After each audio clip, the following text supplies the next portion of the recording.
Okay, so also when we start talking about this, I want to practice just a little bit because it is kind of difficult to think through for the first few times. So first off, let's think about the number 300. So we're going to start at the top and ask ourselves the question, is 300 a real number? Yes, it is. So when it asks us to name all categories, we're going to start with real. It's a real number, okay? Then from there, is it irrational or is it rational? Okay, well, it has a decimal that ends.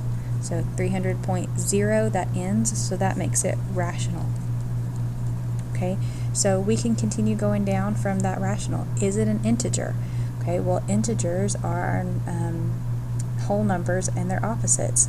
So is this considered a whole number, no decimal or fraction? Yes, so this is an integer as well. Okay, then we talk about an actual whole number, which is going to be our positive integers, including 0, and 300 is a positive number, so that's also going to include whole numbers. And then we consider our natural numbers, which are the same as whole numbers, but without the 0. And so 300 still falls into the category of whole numbers and natural numbers as well. So all of the categories except for irrational, 300 falls into. So it would be here, here, here, here, and here. Okay. All right, then if you look at number 2, we have the square root of 19. 19 is not a square, so if I take the square root of it, I'm not going to get a whole number, a complete number. What I'm going to get is a number with a decimal that continues on forever and it never ends. So this is a real number. Okay, I can take the square root of 19, but what I'm going to find is that it's not a rational number. It's going to be irrational. And so this irrational piece of things doesn't have any more subcategories. It can only be real and irrational. That's as far as we can go. Okay, then we look at number 3, this 3/4. So if I were to convert that to a decimal, it's 0.75.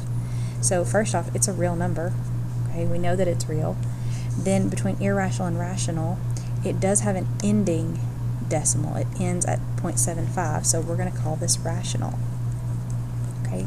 Then we look at, is it an integer? Well, if we look at integers, they are numbers that are complete or whole. They don't have a decimal or fraction. Well, this has a decimal, so these are not integers. So as far as we can go on this now is real and rational. Okay. All right, looking at number 4, we have negative square root of 64. Well, the square root of 64 is 8, and then we have that negative being multiplied, or negative 1 being multiplied by it. So negative 8 is the number that we're looking at. So we know that's a real number. It has an ending decimal of 8.0, so it's also rational, and integer as well. Okay, it has a negative in front of it, so it's not going to be a whole number because whole numbers only include the positives, but it does fall under that integer category, that it's a complete number and their opposite. It's the opposite of 8. Okay, then we have 0. So 0 is a real number. It has an ending decimal, so it's also rational. It is an integer, and it is a whole number. What it's not is natural, because natural numbers do not include the 0. And then finally we have 1/3. So this is going to be 0.3 repeating if we put it as a decimal. So it is a real number. We know that 1/3 is real. It does have a repeating pattern in the decimal, so it's also rational.